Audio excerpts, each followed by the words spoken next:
വറഹ്മത്തുള്ളാഹി വബറകാതുഹു. ഇസ്ലാമിന്റെ ദർശനത്തിൽ സ്ത്രീകൾക്ക് കുടുംബജീവിതത്തിൽ പ്രത്യേക അംഗീകാരവും നിർണായക സ്ഥാനവുമുണ്ട്. ഒരു മാതാവായും ഭാര്യയായും കുട്ടികളുടെ ഗുരുവായും അവർ സമൂഹത്തിന്റെ വികസനത്തിന്റെ അടിത്തറയായിരുന്നു.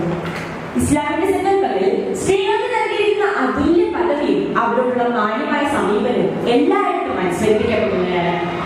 ഒരു കുടുംബത്തിന്റെ ശാന്തിയും സമാധാനവും ഉറപ്പാക്കാൻ സ്ത്രീയുടെ പങ്ക് നിർണായകമാണ്. കുടുംബത്തിന്റെ ജീവിതയാത്രയിൽ അവർ ഗുരുതരമായ തീരുമാനങ്ങളുടെ പ്രാപ്തികളുടെ ഭാഗമായി മാറുന്നു.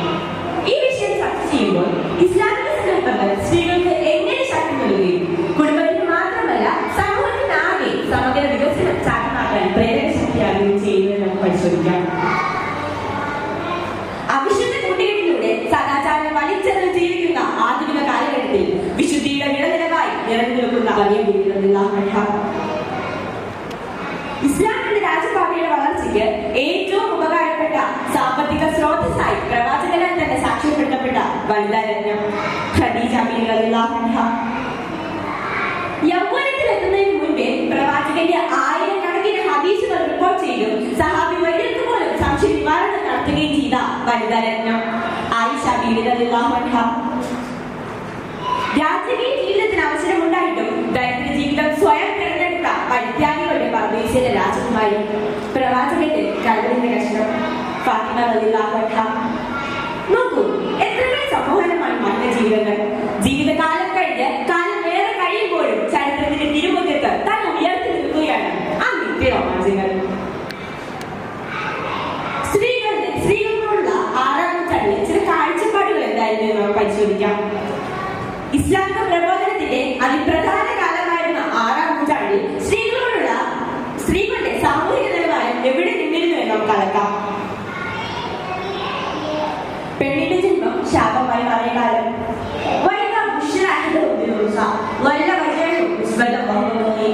അതിലൊരാൾക്ക് പെൺകുട്ടി ജനിച്ചതായി സന്തോഷ വാർത്ത ലഭിച്ചാൽ കണികടുക്കം കടിച്ചിറക്കി അവരുടെ മുഖം കാക്കുമായിരുന്നു.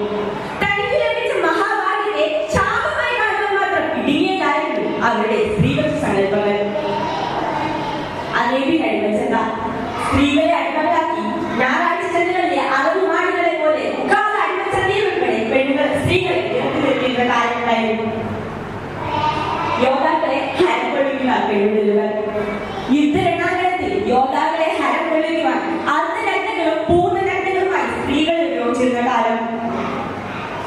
ജീവനോടെ 6 മണിയിൽ അടക്കം. പിറന്നു വീണ പെൺകുഞ്ഞിനെ ജീവനോടെ 6 മണിയിൽ അടക്കം ചെയ്യാൻ ധൃതി കാണിച്ചിരുന്ന കാലമുണ്ടായിരുന്നു. ജനിക്കാൻ പോലും അവകാശമില്ലാതിരുന്ന സ്ത്രീക്ക് അന്തസ്സോടെ ജീവിക്കാൻ അവകാശം കൊടുത്ത ഇസ്ലാമിന്റെ സ്ത്രീത്വ സങ്കല്പങ്ങൾ എത്ര മനോഹരവും സുന്ദരവുമാണ്.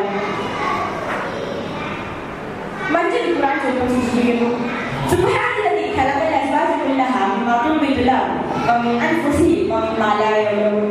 ഭൂമിയിൽ വിളയുന്ന ഓരോ സസ്യങ്ങളിലും അവരുടെ തന്നെ വർഗത്തിലും അവർക്ക് അറിഞ്ഞുകൂടാത്ത മറ്റു വർഗങ്ങളിലും ഇണകളെ സൃഷ്ടിച്ചവൻ എത്രയോ പരിശുദ്ധൻ. അല്ലാഹു എല്ലാത്തിനെയും ഇണകളാക്കി സൃഷ്ടിച്ചിരിക്കുന്നുവെന്ന് ഈ ആയത്തിൽ സൂചിപ്പിക്കുന്നു.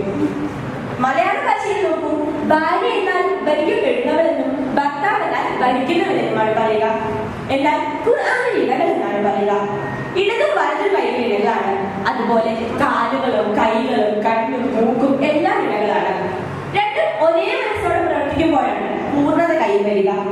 ഇവരിൽ ഏതെങ്കിലും ഒന്ന് ശതമെന്നാൽ കാഴ്ചയും കേൾവിയും ശ്വസനവും എല്ലാം ഇണകളാകും. അങ്ങനെ ഇസ്ലാമികവും ഖുർആനികവുമായ എല്ലാ വീക്ഷണത്തിലും മുഴുവൻ സന്ദേശങ്ങളിലും സ്ത്രീയുടെ മൂല്യം വാനോളം ഉയരുന്നു. മറ്റൊരു ഹദീസ് പരിശോധിക്കാം. അക്ബറുൽ മുഅ്മിനീന ഈമാനൻ ഹസനും ഖുൽഖ വഖിയാറും ഖിയാറും ലിസായിഹിം.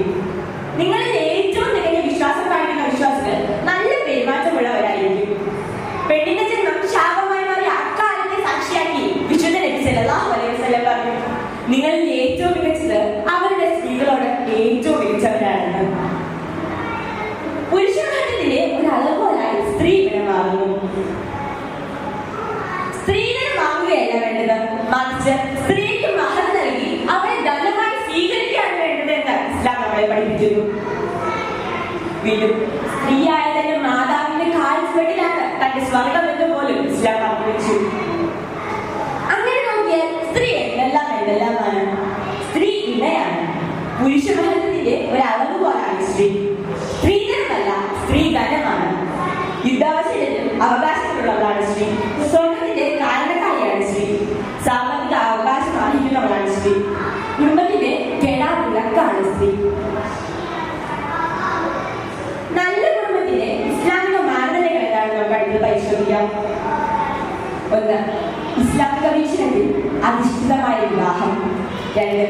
കുടുംബ യൂണിറ്റിലെ പ്രധാനപ്പെട്ട ഘടകങ്ങളായ മക്കൾ. 3. മാതാപിതാക്കളോടുള്ള കടമകൾ നിർവഹിക്കുന്ന കുടുംബം. 4. ഖുർആൻ പറഞ്ഞ ഭാര്യ ഭർത്താക്കന്മാർ ഇണയായി കഴിയുന്ന കുടുംബം. 5. മക്കളോടുള്ള ബാധ്യത നിർവഹിക്കുന്ന കുടുംബം. 6. മാതാപിതാക്കളോടുള്ള കടമകൾ നിർവഹിക്കുന്ന മക്കൾ. ഇവയൊക്കെയാണ് നല്ലൊരു കുടുംബത്തിന്റെ ഇസ്ലാമിക മാനദണ്ഡങ്ങൾ. അങ്ങനെ മാതാവും പിതാവും കുട്ടികളും കുടുംബക്കാരും ബന്ധുമിത്രാദികളും കൂട്ടുകുടുംബാദികളും ഒന്നും ചേർന്ന കുടുംബത്തെ ഇസ്ലാം വിഭാവനം ചെയ്യുന്നു.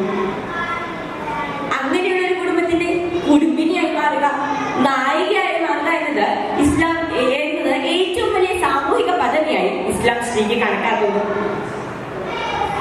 അടുത്തതായി ഇസ്ലാമിക വീക്ഷണത്തിൽ നല്ല കുടുംബിനിമാരുടെ ഉത്തരവാദിത്തങ്ങൾ എന്താണെന്ന് നമുക്ക് പരിശോധിക്കാം. ആത്മീയതയുടെ നിറകുടവും പ്രതീകവുമായിരിക്കണം അവർ. ഭർത്തൃകടമകൾ നിർവഹിക്കുന്നവളാവണം. സ്വർഗാവകാശിയായി മാറുന്ന പുരുഷന്മാരെ വാർത്തെടുക്കുന്നവളാവണം സ്ത്രീ. കുട്ടികളുടെ പക്വമാർന്ന പരിചരണം. വിദ്യാഭ്യാസം ഉത്തരവാദിത്തം നിർവഹിക്കുക. പ്രവാചക ദർശനങ്ങൾ ജീവിതത്തിന്റെ ഭാഗമാക്കുന്നവളാവണം. ഖുർആനിന്റെ തണലിൽ കുടുംബത്തെ നയിക്കുന്നവളാവണം. കുടുംബ സന്തുലാവസ്ഥയ്ക്ക് മാധ്യമമായി വർത്തിക്കുന്നവളാവണം. ഇവയൊക്കെയാണ് നല്ല കുടുംബിനിമാരുടെ ഇസ്ലാമിക മാനദണ്ഡങ്ങൾ. എന്നാൽ 21-ാം നൂറ്റാണ്ട് 6-ാം നൂറ്റാണ്ടിനെ പോലും ഇന്ന് അതിശയിപ്പിക്കുന്നു. പരസ്യപലകയിൽ വാണിജ്യ കമ്പോളങ്ങൾക്ക് കൊള്ളലാഭം പെയ്യുന്ന ഉപാധിയായി പെണ്ണിവിടെ മാറിയിരിക്കുന്നു. എല്ലൊരുക്കേണ്ട പിച്ചുളം കാമുണ്ട കഴുത കണ്ണുകൾ വട്ടമിട്ട് പറക്കുന്ന ലൈംഗിക വസ്തുവായി അവർ മാറിയിരിക്കുന്നു. ആവിഷ്കാര സ്വാതന്ത്ര്യത്തിന്റെ കയ്യിൽ ചാർത്തുന്ന ഒരു വ്യവസായത്തിലും പെണ്ണെ നിനക്ക് രക്ഷയില്ല എന്ന ഹേമ കമ്മിഷൻ റിപ്പോർട്ടുകൾ നമ്മളോട് പറയുന്നു. എന്ന ഓമന പേരിൽ പെണ്ണിന് നൽകിയിരിക്കുന്ന സ്വാതന്ത്ര്യം അവരുടെ തന്നെ ചതിക്കുഴികളായി മാറിയിരിക്കുന്നു. No living together. Uphold Islamic values and ideologies and live in Islam. Living together അല്ല വേണ്ടത്. ഇസ്ലാമിക നിയമങ്ങൾ ഉയർത്തിപ്പിടിച്ചുകൊണ്ട് ഇസ്ലാമിൽ ജീവിക്കുകയാണ് വേണ്ടത്. പ്രിയരെ, സ്ത്രീ ആദരിക്കപ്പെടുമ്പോഴാണ് ഒരു സംസ്കാരം പുഷ്കലമാകുന്നത്. ആയതിനാൽ അവരുടെ ഹൃദയങ്ങളോട് കൈവിരൽ ചേർത്ത് വെച്ച് സ്ത്രീ കുടുംബം കുടുംബിനി എന്ന വിഷയം ലൈറ്റപ്പോഴായി രീതിയിൽ അവതരിപ്പിക്കുമ്പോൾ നമുക്ക് ഉറക്കെ പറയാം.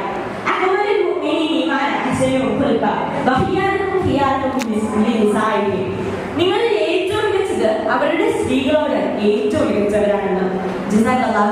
അസ്സലാമു അലൈക്കും.